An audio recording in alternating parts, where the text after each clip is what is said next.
Premier événement de l'année, on peut le dire comme acte de l'année. Abdul qui nous a sorti. Franchement. Plus personne n'y croyait. Franchement, et qui peut le faire? Il avait tout tenté. Et il avait tout tenté. Il était en train de perdre. À 24 secondes de la fin du combat, au 5e round, Abdul allait perdre. Exactement. Débrief Fares 11, messieurs, mesdames, bagarreurs, bagarreuses. Allez, c'est parti, on vous explique tout. Alors, vas-y. On revient vite fait. Donc, Abdul cherchait sa 2e ceinture. Ouais, il était monté de catégorie. En 84. Et on lui a mis quand même un sacré bestiau. Un Polonais, mieux classé que lui, attention. C'était pas... Niveau classement mondial. Niveau classement mondial. Qui combattait à la SCA, ACA, selon. Organisation russe. Et franchement, un bestiau. Oui, de toute façon, quand tu montes, tu sais que tu vas tomber sur du lourd. Et là, pour le coup, c'était quand même un client. C'était une montagne, le mec. Après, sur le premier round, franchement, il a attaqué le combat. On s'est dit, ça va aller. Comme il disait en conférence de presse, il a foiré son amené au sol. Donc ça aussi qui l'a un peu perturbé. Au départ, le client, Donc il est tombé sur un client solide, il s'est dit, ça va pas être... un mec très expérimenté d'ailleurs. Facile que ça. Très expérimenté, 35 ans, voilà, il avait du bagage. Mais il domine le premier round quand même. Il arrive quand même à le dominer, terminer au-dessus, bien contrôlé. C'est simple, hein. Il prend des gros coups, il a senti le poids, il fait ce qu'il sait très bien faire, il l'emmène au sol et il est au-dessus. Il passe des grands pound. Tout est placé, hein, contre le latéral, il tente même la Kimura. On se dit, c'est pas loin de passer, ça va dérouler pour la suite, tranquille. Du Abdul. Du Lazy King. On est là, propre. Et le 2e round commence. Et là, il tente une amenée au sol et qui part de très loin et l'autre il se prôle bien. Donc le Polonais il se prôle bien et du coup ça marche pas. Et là, on sent vraiment, il l'a dit aussi, il sent vraiment la fatigue. Vraiment, il sent le poids des coups, il sent le poids de l'adversaire. C'est ça. Et pourquoi il y a cette fatigue aussi? Parce qu'en amont, avant le combat, il est tombé malade. Oui, comme il l'a dit en interview, effectivement. Ouais. Il a eu la grippe. Et après, il a perdu le poids qu'il avait réussi à acquérir sur toute sa prépa. Avec la grippe, il a perdu, donc il a eu du mal à revenir et tout. Donc ça l'a fatigué aussi. L'organisme n'était pas non plus au mieux de sa forme. Donc il a ressenti dans le combat. Après, en face, c'est pas 84 kilos qu'il a. C'est plutôt dans les 98 kilos. Oui, c'est plus de 90 quoi. Après, on sait pas exactement, mais c'est vrai que c'était la différence de gabarit. Impressionnante. Déjà, à vue d'œil, c'était quand même énorme. Et je pense que quand le mec est sur toi, tu sens. tu le sens. Surtout qu'il a l'habitude de travailler avec des plus gros, donc il a dû vraiment sentir cette fameuse différence de poids. Exactement. Différence de poids, mais aussi quand même, on a senti l'expérience. Parce que c'était quand même un beau client. Au sol, il n'a pas paniqué. On a vu qu'Abdul, il a quand même tenté pas mal de choses. Donc je disais Kimura au premier round. Il a tenté pas mal de clés de cheville. Le mec n'a pas paniqué. Pareil, il y a du contrôle latéral et tout. Tu sentais que le gars quand même était expérimenté. Et donc je pense qu'Abdul là il s'est dit et ça n'a pas été évident quoi. Non c'était pas évident. Et après le 3e round arrive, le 4e, on va parler du 3e, 4e parce que c'est un peu les mêmes, c'est un peu photocopie un peu l'un de l'autre. Et là tu te dis pourquoi il fait ça? Alors il va nous expliquer notre ami Juji. Non, pourquoi il tire la garde et effectivement il reste il fait 3 rounds en garde papillon. Et alors, garde papillon grosso modo pour le non initiés. Quand il tire la garde et voilà il a les deux jambes. Et là il voit pas. T'es en train de mimer mais là il voit pas. C'est ça. Il a les 2 crochets sous les jambes et donc lui il est sur le dos. Il est sur le dos. Et on se dit effectivement donc là il faut avoir vraiment confiance en son sol. Il est à l'aise sur le dos et ce qu'il nous a expliqué après le combat, on se demandait la question pourquoi il tire la garde comme ça, c'est quand même dangereux. Il s'est fait passer la garde plusieurs fois et il dit il se reposait en fait. Ouais, c'est ça. Il est à l'aise dans cette position et il se reposait. C'est ça. Et d'ailleurs dans son coin. Oui, Clément lui dit là, si tu le sens comme ça, voilà, on va assurer le truc et continue dans ce cas-là. À temporiser parce que c'est la seule façon qu'il a trouvé en fait de temporiser parce qu'effectivement au sol il sentait à l'aise. Et surtout, ce qui est intéressant, tu vois, c'est qu'on se dit à ce moment-là, c'est en 5 rounds, donc il peut encore venir. Dans le public, sincèrement, nous on était dans le public, c'était calme. C'était calme et tout le monde s'interrogeait, mais pourquoi il fait ça? Mais pourquoi il va encore en lutte? Mais pourquoi il est encore sur le dos? Le public ne comprenait pas. C'est vrai que, après ils n'ont pas toutes les données, bien sûr. Mais dans la salle, c'était un murmure, c'était silence et murmure, mais qu'est-ce qui se passe? Et arrive ce 5e round. Le 5e round, après il se dit c'est le moment, je donne tout. Effectivement, il tente pas mal de choses, dont une guillotine qui est pas loin de passer quand même. Truc de fou. Et là, Il la tient pendant une minute, la guillotine. Il est tendu, il est comme ça. Et en face. On sait que plus ça dure longtemps, moins ça a de chance de passer. Ouais. Effectivement, là, je pense que le mental, il en prend un coup quand même. Bah, il en prend un coup. Tu es en train d'essayer de faire une guillotine. Les avant-bras, ils tiennent plus. Et en face, ça tape pas. Ça tape pas, ça sort. Et là, tu te dis, waouh, pour revenir de ça, il s'est pris la foudre pendant 3 rounds. Il tente ses meilleurs coups, sa guillotine, ça passe pas. Et la fatigue est là. Et là, on se dit, c'est cuit. Il y a des gens qui mettaient leur veste. Dans le public, il y a des gens qui partaient. Il faut pas partir. Quand Abdul combat, rester jusqu'à la fin. Jusqu'à la dernière seconde. C'est chez lui. Il faut rester. Et les gens, ils allaient partir. Et certains, heureusement, ils ont entendu le public se lever. C'est simple. Tout le monde était debout. Ah bah c'est fou. Tout le monde criait. Les genoux comme ça à 30 secondes de la fin. Je crois même qu'il y a des chaises qui ont volé. Pourtant, elles sont fixes. Elles sont fixées.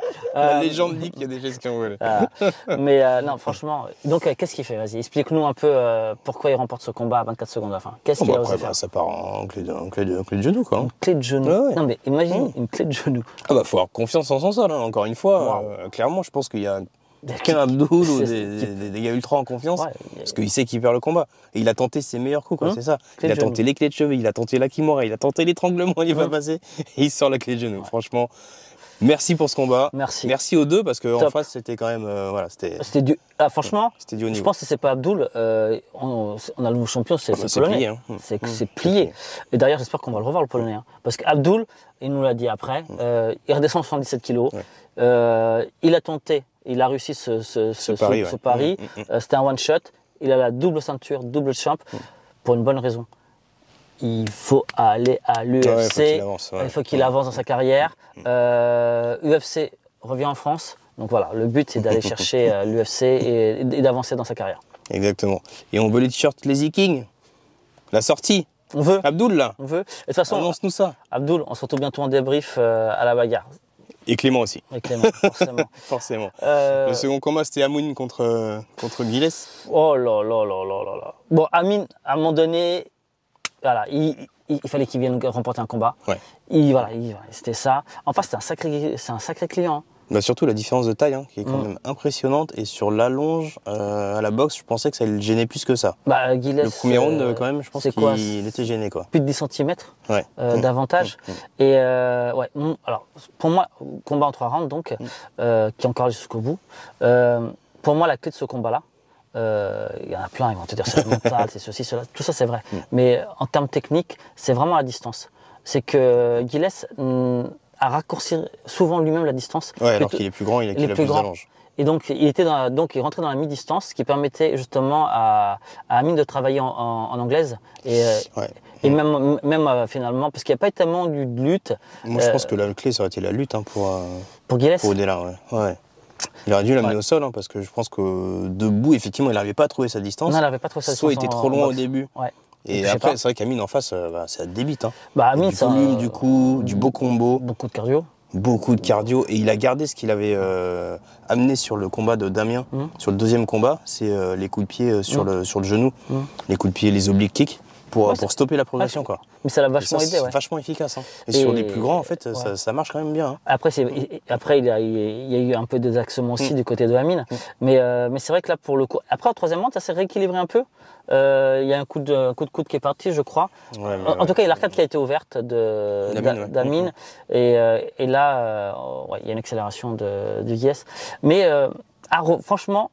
Je suis frustré par rapport à ça parce que je pense qu'on aurait pu avoir une meilleure boxe de côté de Giles. Après, Amin, ça débite. En face, il l'a pas laissé s'installer, quoi. Du Amin. C'est de la première seconde à la dernière seconde. Le seul truc qui a manqué chez Amin, c'est peut-être un takedown. Ouais, peut-être. Je m'attendais, je m'attendais à un takedown, un peu plus. Et c'est vrai qu'on n'a pas vu ça, mais franchement, le combat, les garçons, ils n'ont pas rigolé. Grosse guerre debout, quoi. Comme d'habitude. Et franchement, ce sont les garçons que tu as envie de voir et revoir. Ouais, c'est ça. Tu as envie de les voir combattre tous les week-ends, quoi. Non, mais tout le temps. Tu vois, c'est vraiment contrairement à d'autres. Il y en a qui n'ont pas du tout envie de les voir, mais eux, tu as envie de les voir tout le temps. Donc, à bientôt, quoi. Comment, les mecs ? À bientôt. À bientôt. Deuxième combat le plus hype de la soirée, qui était le plus attendu. Baki. Contre finalement l'invaincu qui n'est plus invaincu, il a encore cassé une hype. Ouais, le Brésilien. J'ai déjà oublié son nom. Michael Alexander. Ah, Michael Alexander, c'est ça. D'ailleurs, on en avait parlé dans l'interview que vous pouvez retrouver ici d'ailleurs sur la bagarre avec Baki. Donc, il est invaincu, ce Brésilien, il arrive. Et il arrive où? Il arrive chez Baki. C'est simple, la salle était bakisienne. T'entendais que du Baki partout. Même tout le monde était là pour Baki, on aurait dit ça. Franchement, on aurait dit que tout le monde était là pour Baki. C'était impressionnant. Tout le monde scandait son nom. Et il nous a régalé. Il nous a régalé. Le combat il commence, premier round, en striking pour Baki. Je pense que le Brésilien il a eu tellement mal, il s'est dit vas-y gars, on va aller en lutte, je vais t'emmener au sol. Et pourtant il avait l'air plus costaud que lui quand même encore. Ouais. Il était quand même impressionnant dans le niveau physique. C'était un bébé. Je sais pas à quoi ils sont nourris, mais les mecs ils mangent pas pareil. C'est clair. Baki donc pour revenir, Baki est en striking, il frappe lourd, il frappe fort comme il sait faire. Le Brésilien l'emmène au sol. Pas de chance pour lui. C'est pas lui qui l'a emmené au sol. C'est Baki qui a retourné la situation et qui l'a emmené au sol et Baki l'a contrôlé. Quoi. Il y a eu un bon échange de lutte quand même. Sur la première année, tu sens que le mec est costaud. Il a retourné plusieurs fois. Même Baki, après, il dit qu'il a senti la puissance. Il a senti la puissance, ouais. Ah, mais Baki, il est surpuissant. Mais après, Et quand tu penses qu'il a que 21 ans, c'est ça qui est fou, quoi. Quand tu vois son dos, c'est incroyable. En tout cas, il l'emmène au sol, il le tient au sol, il le met en ground and pound, il le cogne, il lui met de ses coups de coude. Ah mais mon gars. Mais avant de mettre du coup de coude, ce qu'il faut souligner, c'est qu'il y avait aussi un super bon contrôle parce que le Brésilien, pareil, il était quand même fort au sol. Il l'a gardé en contrôle et ce qui était intéressant, c'était soit le contrôle latéral ou alors le contrôle en demi. Il mettait bien vraiment l'épaule sur la mâchoire ou dans la gorge. Et le Brésilien, pourtant, il a bougé. Il a essayé de tourner. Super. Il s'est relevé à l'aide de la cage une ou deux fois. Ça, c'était aussi... se relever. Alors que Baki, surtout en pression comme ça, c'est que t'es fort aussi. C'est quand même une grosse perte. Après, c'est parce qu'il était contre la cage.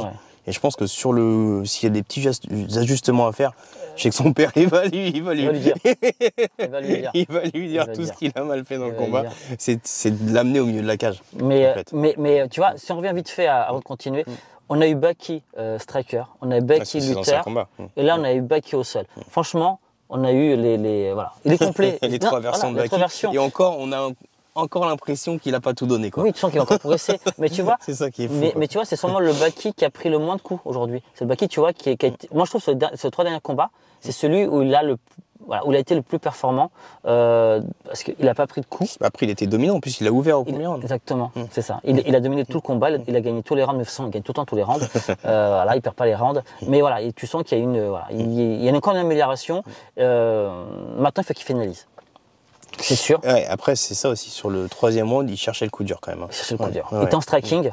Et après, justement, il nous l'a dit après le combat que peut-être que la stratégie aurait peut-être dû être celle-là. C'est-à-dire commencer par le striking, le fatiguer, lui faire mal sur le premier round, peut-être le deuxième, et après le finaliser sur le troisième. C'est peut-être ça, voilà.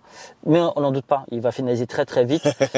Et d'ailleurs, pour ceux qui nous suivent sur Insta, vous l'avez vu, Baki demande la ceinture. Il veut combattre pour la ceinture. Il a plus de temps à perdre. 21 ans, c'est vite. Non, mais il a raison. Voilà. Aujourd'hui, c'est très difficile de trouver des adversaires. En 77 kilos, il veut la ceinture. En 84 kilos, il veut la ceinture. Sinon, il va à l'UFC. En tout cas, il veut aller de l'avant. Il y a une question qui lui a été posée. Oui, mais est-ce que si on te propose Cédric Doumbé, qu'est-ce que tu dis? Il a répondu très clairement, moi aujourd'hui je fais du MMA, donc donnez-moi qui vous voulez. Moi, voilà. Si Cédric Doumbé vient à Arès, moi il n'y a pas de souci, je le combats. Et ça qui est intéressant, c'est que comme tu le soulignes, on a vu un combattant de MMA. On a vu un combattant de MMA. C'est vraiment le combattant de MMA. Oui, parce qu'il est né là-dedans. Oui. Il est né de là-dedans, donc c'est pas mal. On peut se dire, il a commencé par le judo. Ah, magnifique balayette. Ah oui, il a mis une balayette à un moment donné. Magnifique. Ça régale. C'est tout faire. Franchement, ce garçon. C'est un plaisir de le voir combattre. Il manque plus que des soumissions au sol, des détriclements un peu, voilà. Et on a tout, mais en tout cas, là. Vivement qu'on voit Baki très rapidement pareil. Ouais, clairement. Merci pour le combat. Merci. Prochain combat, ton débrief. C'était Fessal contre le Polonais Pavel. Alors, combat très. Il avait commencé, franchement. Ça a commencé fort. Hein. Ah, mais déjà, voilà, deux gros bébés. Deux gros bébés, mais dans le sens positif, quoi. Deux Golgoth, pour les anciens, comme on appelle. Voilà, ils arrivent, et en 1 minute, ils ont tout fait. Ils ont tout fait. La première minute, il y a tout eu. Il y a eu de la boxe, du point pied, de la lutte, du sol. Il y avait trop d'envie, je pense, des deux côtés. Je pense qu'à un moment donné, Faisal même, il peut temporiser, mais je crois qu'il veut. Il est généreux, il veut y aller. D'ailleurs, il se trouve après dans une position justement délicate parce qu'il se retrouve sur le dos au sol. Et après, malheureusement, dans le premier round, quasiment voilà, dans la foulée, il y a un coup de genou, qui part. Du Polonais qui part. Après, moi, la décision, elle m'a surprise. De gagner, de donner la victoire à Faisal sur un coup, après, voilà, qu'il est illégal ou pas, on voit. C'est pas trop après sur la lentille s'il prend dans la tête ou pas. Mais après, il s'est blessé aussi en tombant. Il y a eu beaucoup de choses dans le combat, mais donner la victoire là-dessus, ça me paraît quand même compliqué.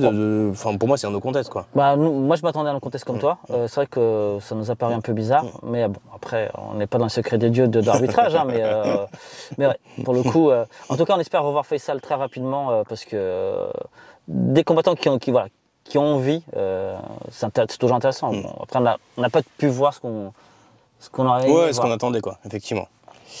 Si je vous mets ça, vous pensez à quoi? Ceux qui l'ont pas vu, on va vous expliquer pourquoi on vous met cette intro.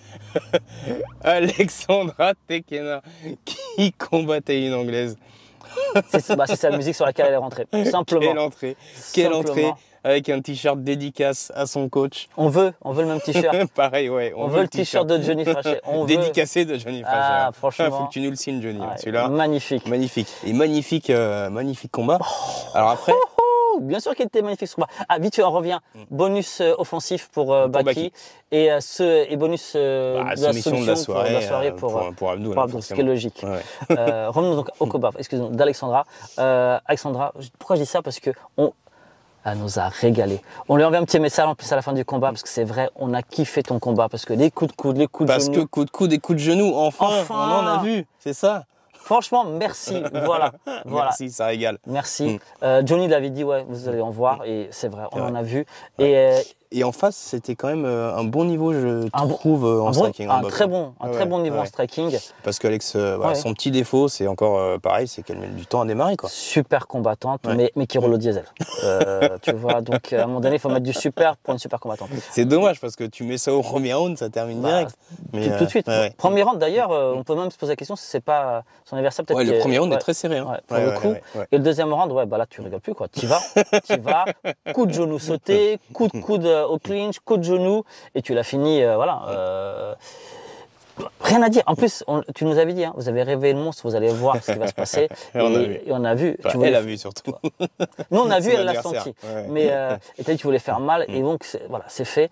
Donc, seul petit truc, je pense que plus rapidement ça arrive dans le combat. Oui, je pense que c'est le point sur lequel elle a travaillé, quoi. Pas perdre de temps, quoi. Pas perdre de temps, quoi. Pas perdre de temps. Mais en tout cas, tu nous as régalé. Merci.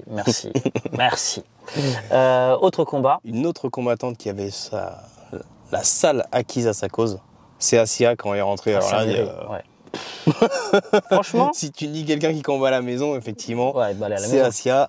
Et on comprend d'autant plus sa déception de perdre comme ça ce combat. Elle avait les clés, je pense, pour que ça dure plus longtemps contre une invaincue, contre Pidroni. Mais Pidroni, elle a super bien joué son plan. Ancienne judokate, et ça s'est vu. Ancienne judokate, ça j'ai vu, elle a attrapé le pied. Mais bonne boxeuse, parce que pour le peu qu'on a vu de striking, elle a quand même envoyé des coups lourds. Parce que le game plan de l'Italienne, c'était d'envoyer des coups lourds, de casser à distance, de se rapprocher d'Assia, la saisir en lutte, l'emmener au sol. Et ça a marché, c'est ce qu'elle a fait. Non pas parce que c'est son gameplay qui a fonctionné, c'est plutôt c'est ça, elle a même pas été chercher la lutte en fait. Non, parce que Assia, en striking, elle a gardé la distance, elle a pris ses marques. À un moment donné, elle va voir un push kick ou un front kick selon. Et il a été saisi. À partir de ce moment-là, elle va au sol, mais pas de souci. Elle a traversé son sol et là, ça s'est vu, elle s'est relevée. Elle travaille les phases de remonter. Elle s'est collée à la cage. À un moment donné, elle est ramenée au sol. Elle pousse sur les jambes et elle va se coller contre la cage et elle se relève. Mais elle est ramenée encore une fois au sol parce qu'en face, c'est une judokate. Une judokate, et je pense qu'elle a aussi bien travaillé son sol. Et ça s'est vu, quoi. Il y a quand même une différence, et elle a bien coincé et elle n'a pas pu sortir, quoi. On y a cru quand même, franchement. Parce qu'elle a vachement bien travaillé, parce que tu voyais, elle sortait pas. Et même le public y croyait. Le public y croyait tellement que lorsque l'arbitre arrête le combat, franchement, il y a une bronca dans le public. Ils n'ont pas aimé. Non, mais c'est vrai. Parce qu'ils étaient pour. Ils n'ont pas aimé du tout. D'habitude, le public est assez fair play. Quand on donne l'Italienne gagnante, le public ça applaudit, ils reconnaissent. Là, il n'y a pas il n'y a pas eu de fair play. Il n'y a pas eu de fair play. Franchement, on a envie de revoir vite fait Assia. Ça, c'est vrai aussi. Parce qu'on on sent qu'il y a du progrès. On sent que ça bosse. Et franchement, c'est une hargneuse. Parce qu'à la fin, quand tu vois son regard, tu sais qu'elle a envie de revenir vite. Tu sais qu'elle a envie de revenir. Ça me rappelle une certaine Alexandra Tekena, tu vois, quand elle avait perdu. Tu sens la même rage, là, tu vois. Et tu sais qu'elle a envie, la même envie, ouais. Exactement. Et bien le combat aussi, hein, Karim Gadji contre Amari Diedrich. Ah, Karim. Ouais, je suis déçu parce que je m'attendais encore plus de domination de Karim debout. Moi, je reste perplexe sur la décision. Pourquoi parce que je vois pas spécialement Karim perdre. Donc, il prend trop de takedowns. Il prend des takedowns, mais c'est lui qui fait plus de dégâts. Et en plus facilement. C'est ça que tu vois. Qui est frustrant. Mais encore une fois, après, j'ai pas avec l'arbitrage, hein, parce que parfois la notation, j'aimerais bien parfois la comprendre, mais je trouve qu'il fait plus de dégâts. Voilà. Moi, je sais c'est une décision partagée. Moi, je pense qu'il manque pas grand chose pour que Karim gagne. C'est serré, je suis d'accord avec toi, mais ça fait la différence, c'est les amener au sol, quoi. Il n'en fait aucune, il n'arrive pas à les défendre et il se fait amener très très facilement au sol. Donc tout le travail qu'il fait debout, effectivement, les dégâts qu'il peut faire. Même au troisième round, il a réveillé le public, il sort des high kicks, il sort des coups de pied retournés, des choses comme ça. Dingue, mais si derrière tu fais ça et derrière tu te fais amener 2 fois au sol, je pense que ça annule tout et c'est là qu'il perd le combat, quoi. C'est dommage, hein. Non, c'est dommage, c'est très frustrant. Là, pour le coup, c'est très très frustrant. Moi, après, je vais rien dire d'autre, mais espérons revoir Karim très rapidement encore. Freddy Kemayo, Michael Grogu. Ouais. Alors, en parlant d'autres combats frustrants. Ouais, frustrant, pareil.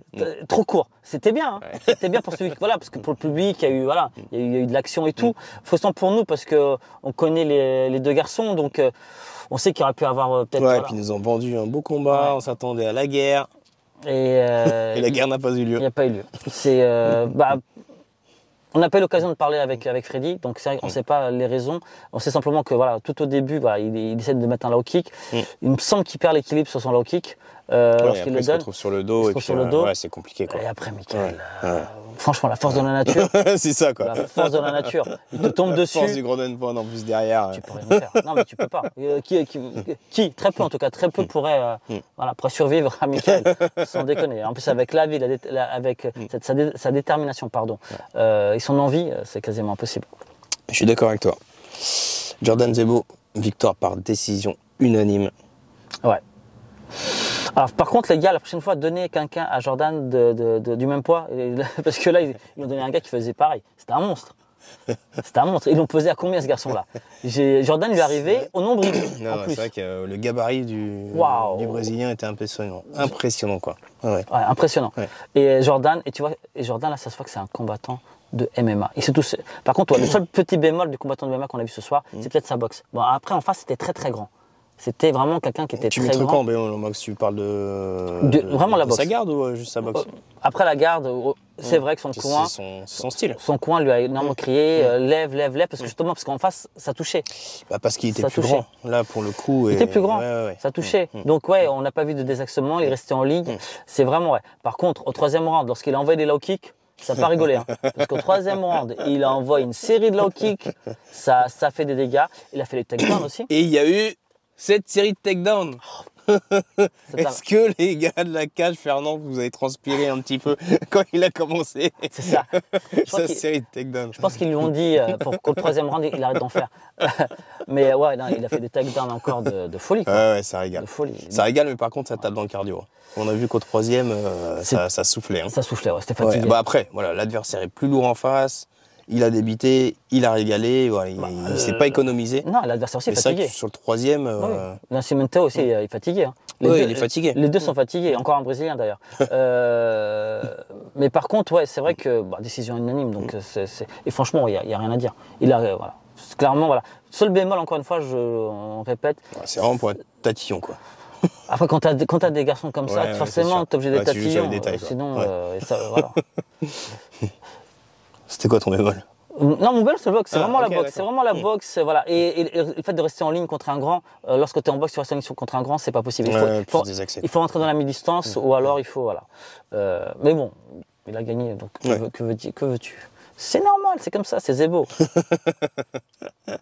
Hâte de l'en voir aussi combattre. Hein. Très vite. Jordan, pour la suite, là, on ne sait pas ce que ça va donner, on ne sait pas qui ils vont lui donner, qui ils vont lui trouver, parce qu'il a du mal à trouver des combattants, des adversaires. Il ne trouvera personne en France. Et ça va être compliqué. Hein. Ça va être compliqué hâte de voir ça. Ouais.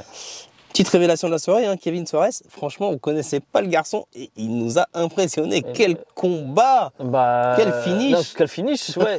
Quel finish.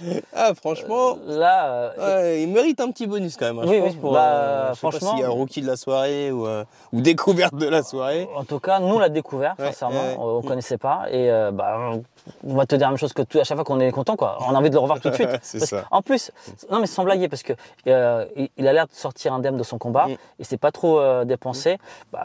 Mettez-le au prochain arrest. Ah ouais, toi, très vite. Carrément, quoi. Très vite. On l'a déjà vu, hein. On l'a déjà vu. Donc, on peut le remettre très vite sur un arrest. Très, très vite. Message. Voilà, ça c'est fait. Et le retour victorieux de Hugo Guillon. Et ouais. Il l'avait dit. Il l'a fait. Il a été très frustré d'avoir perdu contre Jackie Jeanne. Contre Jackie Jeanne. Il avait été très, très, très frustré. Et il avait qu'une envie, c'était de revenir, de prouver et de démontrer que voilà. Oui, ça sent que ça a travaillé dur, quoi. Il a pas rigolé. Hein.